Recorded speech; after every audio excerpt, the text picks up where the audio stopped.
Hi, my name is Pamela Coons, Associate Professor of Medicine in the Division of Oncology at Yale School of Medicine and Yale Cancer Center. I'm excited to announce ASCO's new open access journal, JCO Oncology Advances. As the inaugural editor-in-chief, I hope to support JCO Oncology Advances to become the premier platform to bridge the gap between accessible scientific research and clinical care. Stay tuned for more information, including new article types, at ascopubs.org/JCO Oncology Advances. We look forward to seeing your submissions in spring of 2024.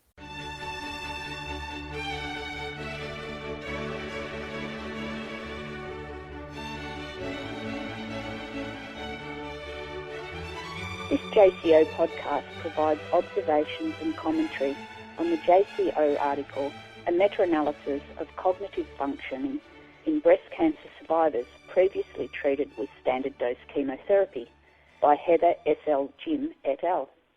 My name is Jeanette Vardy and I'm a medical oncologist and researcher at the University of Sydney in Sydney, Australia. My oncologic specialty is psycho-oncology, breast and lung cancer. This podcast was co-written with Dr. Hariana Dillon, a behavioural scientist at the University of Sydney who specialises in psycho-oncology. In a sea of data, the water is still murky. Meta-analysis of cognition in breast cancer. With up to 70% of women treated for early-stage breast cancer reporting troublesome changes in their cognition, particularly memory, concentration, and executive function, a number of studies aimed at documenting cognition in this population have been published in the last 15 years. Results vary, but most show that 20 to 30% of women have cognitive impairment on objective neuropsychological testing prior to receiving any chemotherapy, and 20 to 50% have impairment after chemotherapy, although some studies reported no cognitive impairment and one reported decline in cognitive function in 61% of women after chemotherapy. Many earlier studies were methodologically weak, being cross-sectional in design, assessing small sample sizes at variable times after chemotherapy, and lacking comparator controls. In view of the conflicting evidence from individual studies, meta-analyses combining these results in a meaningful way are important to clarify this issue. 4 earlier systematic reviews of cognition in people diagnosed with cancer have been published, the most recent in 2006. These consisted primarily of cross-sectional cognitive studies, often with heterogeneous patient populations and treatments and small sample sizes. Overall, they showed modest effect of chemotherapy on cognitive function.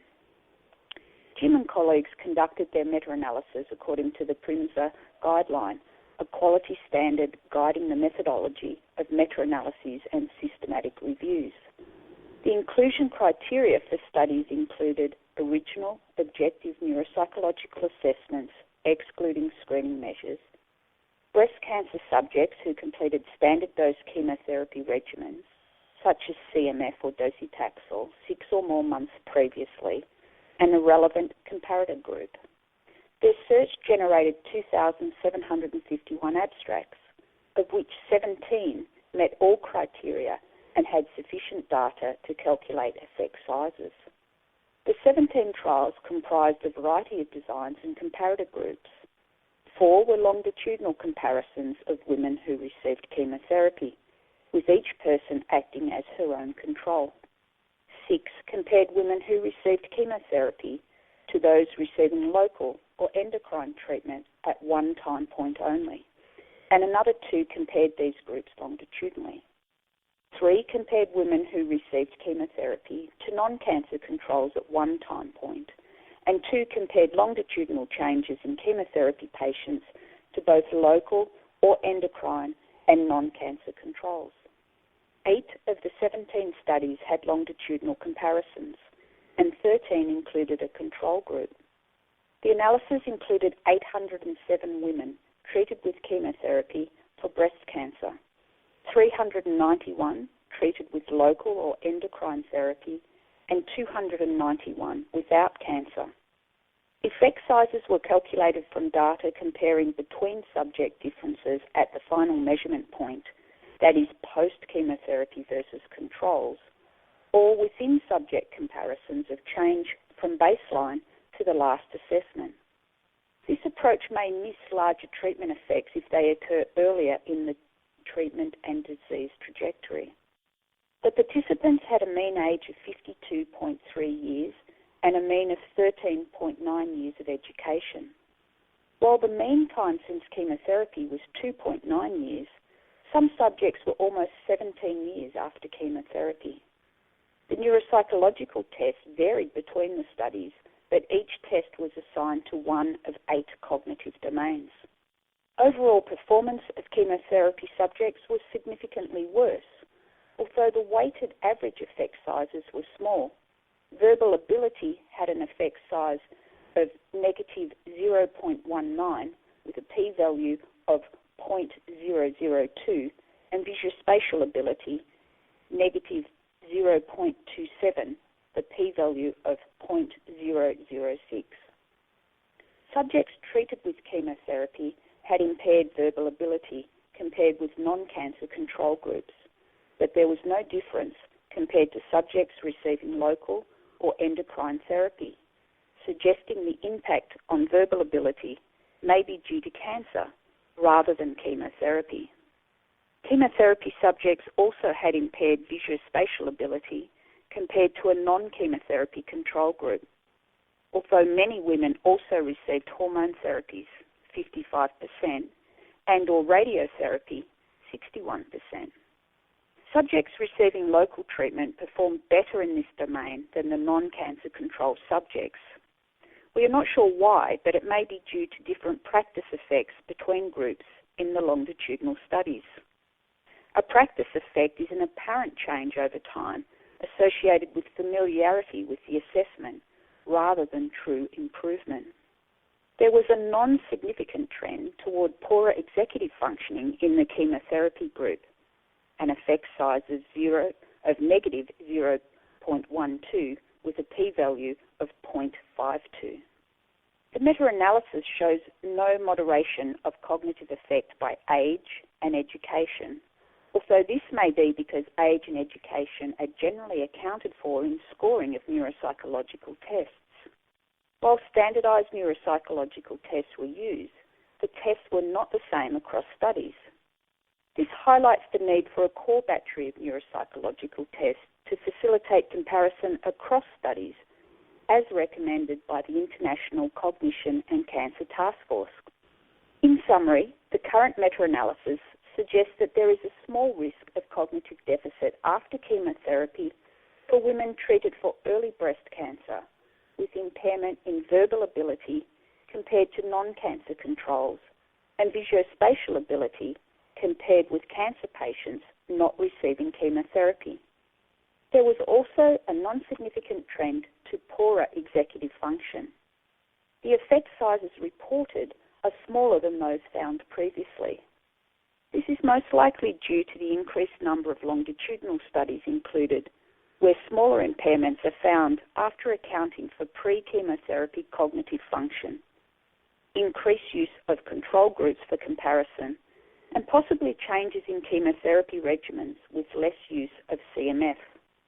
For these reasons, the International Cognition and Cancer Task Force recommend pre-chemotherapy assessment and inclusion of non-chemotherapy and non-cancer control groups in cognitive studies to enable us to determine the true effect of cancer, chemotherapy, and other anti-cancer treatments on cognition. Alternatively, deficits may be worse for women earlier in the disease trajectory. Jim et al.'s findings suggest that most women with breast cancer treated with standard chemotherapy can expect their cognition to be normal apart from small deficits in verbal and visual abilities 6 months after chemotherapy. Yet even subtle changes in cognition can cause a high degree of distress for many women.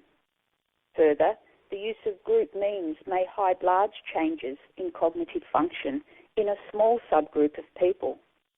More research is required to understand the impact of cancer and chemotherapy on cognition, particularly as older women are increasingly treated with chemotherapy, possibly rendering them more vulnerable to the cognitive decline as they have less cognitive reserve at baseline.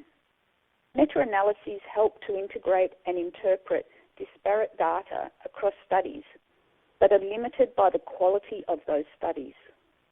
There are a number of larger longitudinal controlled studies in progress, and their results are anticipated with interest.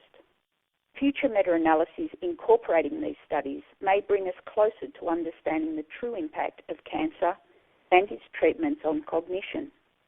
In the interim, clinicians with patients reporting cognitive impairment post-chemotherapy should consider referring them for neuropsychological assessment and, where available, enrolment in cognitive studies, after first screening for affective disorders such as depression and anxiety, which have been clearly found to be associated with self-reported impairment, but not with objective cognitive impairment. This inconsistency between patient self-report and objectively measured cognitive function in cancer has also been found in other chronic diseases. Regardless of the reason for the disconnect, both self-reported cognitive symptoms and cognitive function are important to patients, and ongoing research will provide more accurate information regarding the incidence of cancer and chemotherapy-related cognitive impairment, but also the underlying mechanisms, individual risk factors, and treatment. This concludes this JCO podcast. Thank you for listening. For more original research, editorials, and review articles, please visit us online at jco.org. This production is copyrighted to the American Society of Clinical Oncology. Thank you for listening.